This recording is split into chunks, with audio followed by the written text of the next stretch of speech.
Hello guys, good morning. तर इतके दिवस माझ्या फेसवर काय नव्हतं आणि आता दिवाळी जवळ आली आणि माझ्या फेसवर बघा. असो, सकाळी सकाळी मी फ्रेश वगैरे झाल्यानंतर ब्लॅक कॉफी घेतलेली आहे. त्यानंतर सगळं काही जेवण उरकलं आणि आजही मी ब्रेकफास्ट नाही केलेला आहे आणि फक्त मग निघता निघता ऑफिसला निघता निघता एक केळं खाल्लंय आणि निघाली आहे. आणि हा आहे माझा आजचा लंच. यामध्ये मी एक ज्वारीची भाकरी घेतली, थोडंसं बेसनचं पोळं, भेंड्याची भाजी आणि दही घेतलेलं आहे. आणि ऑफिसला निघाली आणि त्यानंतर मला काही खाल्लं नव्हतं मी आणि संध्याकाळी मला जायचं होतं एका बड्डेला.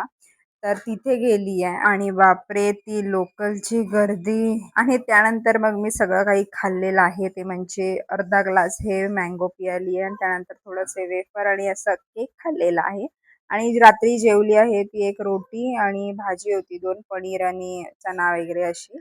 आणि सोबत डाळ भात सुद्धा खाल्लेला आहे. इथे एवढ्यावरच नाही थांबलेलं, तर त्यानंतर एक आईस्क्रीम सुद्धा मी खाल्लेला आहे बऱ्याच दिवसांनी, नाही 1 महिन्यानी. त्यानंतर जिचा बड्डे होता तिला फटाके हवे होते थोडे, तर ते घेतले आणि ते थोडेसे मी सुद्धा फोडले आणि अशा प्रकारे होता माझा आजचा दिवस. उद्या भेटू. बाय.